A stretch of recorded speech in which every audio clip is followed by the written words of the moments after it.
আসসালামু আলাইকুম everyone.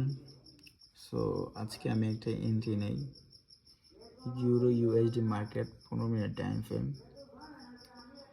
London New York session এন্ট্রিটা নেই। সো আমি এখন এন্ট্রিটা নেওয়ার রিজনটা বলি আপনাদেরকে। ডেইলি ক্যান্ডেলে যাইলাম। ডেইলি ক্যান্ডেলে market totally down trend, then এখানে যে ডেইলি বায়ার্স ডাউন, আমরা কনফার্মেশন পেলাম ডাউন এন্ড, দেন আমরা 4 আওয়ারে গেলাম।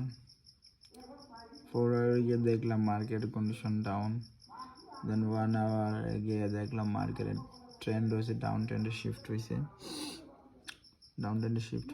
দেন আমরা 15 মিনিটে গিয়ে আমাদের এন্ট্রি প্ল্যান করলাম। তো 15 মিনিটে যাওয়ার পরে আমরা মার্কেটের পরিস্থিতিটা দেখি কি অবস্থা।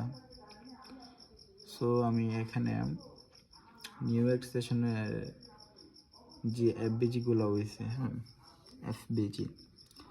সো এখানে আমার একটা এন্ট্রি প্ল্যান করার প্রথম পরিকল্পনা ছিল, তো দেন মার্কেটে ওইরকম ভলিউম ছিল না, দেন আমি অপেক্ষা করলাম নিউ ইয়র্ক সেশনে। সো নিউ ইয়র্ক সেশনে আসার পরে, শুরু হওয়ার পরে আমি এখানে দেখলাম আর কি কোনটা নিতে পারে, মার্কেটে কি বাকি আছে নেওয়ার নিউ ইয়র্ক সেশন। সো এখানে একটা এফবিজি ছিল, দেন আমি দেখলাম এফবিজি ট্যাপ করছে, ক্যান্ডেল কনফার্মেশন দিছে। এখানে একটা কনফার্মেশন প্লাস আমার পার্সোনাল যে স্ট্র্যাটেজি সেটাও মিলে গেছে। তো আমি এখান থেকে এন্ট্রি প্ল্যান করার পরে আমার টার্গেট ছিল এই লিকুইডিটি। সো দেখতে পাচ্ছেন আমার টার্গেট কিন্তু হিট করছে 1:2 প্লাস। সো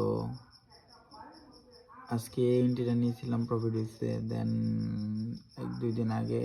সম্ভবত 1-2 দিন আগে এন্ট্রিটা নিয়েছিলাম। সো মার্কেটে ট্রেন্ডের সাথে ট্রেড করার চেষ্টা করবেন। দেখেন আমি যে এখানে 2টা ট্রেড নিয়েছি, 2টা ট্রেড কিন্তু আমি ট্রেন্ডের সাথে নিয়েছি। হ্যাঁ, ট্রেন্ডের সাথে কনফার্মেশন নিয়ে কিন্তু আমি এন্ট্রিগুলো নিয়েছি।